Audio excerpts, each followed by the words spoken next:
To the Mooseheart Alumni Association, Rick Albright and Tom Lucas, our Mooseheart family, Director of Mooseheart and alum Gary Erweiler, Supreme Councilman and Mooseheart alum Mark Penscover, Director General Scott Hart, thank you for making this memorial to my late husband, who touched so many lives.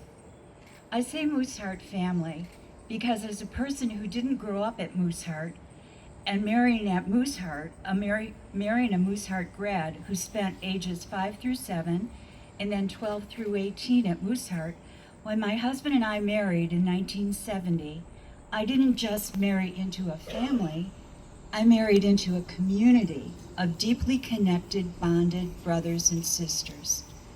Growing up, I knew of Mooseheart because my family would spend the day on Illinois Day each fall here.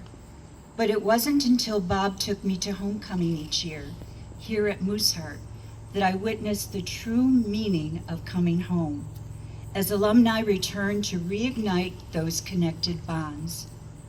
My husband's bonds to his Mooseheart brothers, Lori Reardon and Bobby Harrod, continued post-graduation as they ventured to Lakeland College to play football. I think they studied too, but only to have Bobby be drafted into the Vietnam War. And I'm going to say here that at that time, the draft, college students or any young man over the age of 18 were given numbers.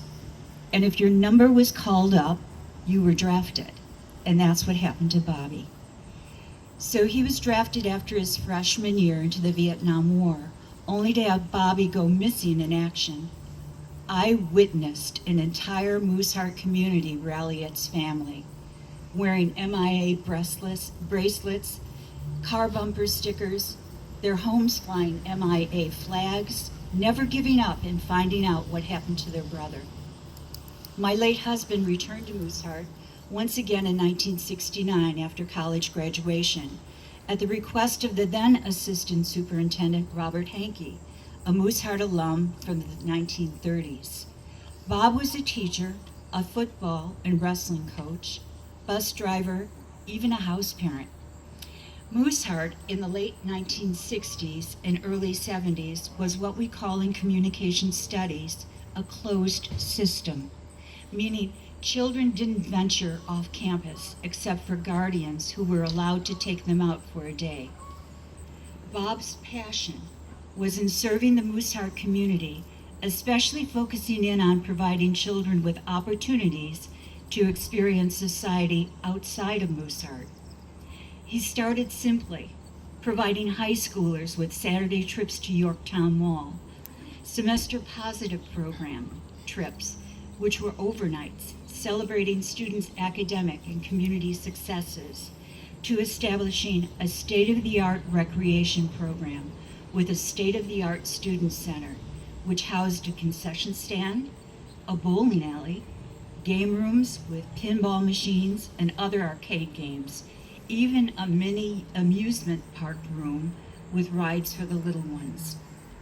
What initially started as Play Week during the first week of August, with games, prizes, and a community picnic, ballooned into a year-long program for all children from baby village through high school. He forged a relationship with the late Dick Burry of Funway in Batavia, and Moose directors and state associations took notice as they supported snowmobiles, paddle boats, recreation equipment, trips to theaters. And an interesting thing about snowmobiles, in the early 1980s, we experienced here at Mooseheart a horrific winter. I mean, the winds and the chill factor, it was like 80 below or something like that. Anyway, so Bob would call it a red alert because what would happen is we had a central kitchen on campus that would deliver the meals to each hall. And so they couldn't do it. So what did Bob do? He rallied senior boys. Come on, guys, we're going to deliver meals. They went to the central kitchen, they delivered meals. And if your hall was too cold, which ours was because we lived way down at the end, and the heat, it was a tunnel system, didn't reach there. Will, my son, and I had to spend the night in the hospital, the Mooseheart Hospital here. So that's something about snowmobiles, so it really served the purpose. When the recreation program started in the early 1970s, staffing for those first several years involved Mooseheart coaches and many of my fellow teaching colleagues from District 131 in Aurora, and also my family. This is my brother, George, he worked here. During the early 1980s, the hiring transitioned to Bob's hiring Mooseheart grads during the summer and holiday college breaks. The program grew, and in the early 1980s, state moose associations would sponsor and host a 2-week, sometimes 3-week, annual trip through their state for seniors for 12 consecutive years. Bob initially began as a teacher and coach to becoming recreation director, then acting superintendent when the then superintendent was gone from campus. So in 1979, when the superintendent died suddenly, Bob was thrust into the role of acting superintendent.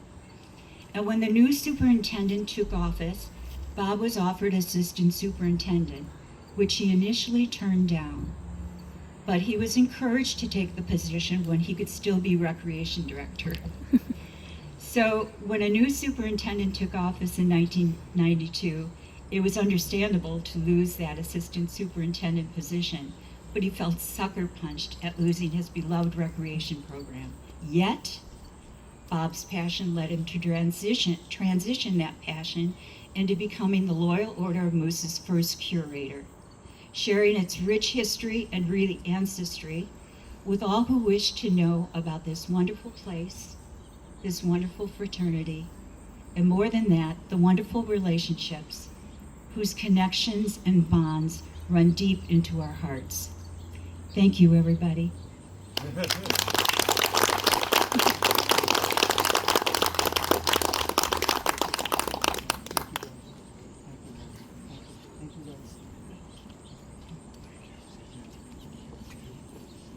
It just always brings a smile to your face on some of the graduates out there when some of those things that were such a staple to our summer programs.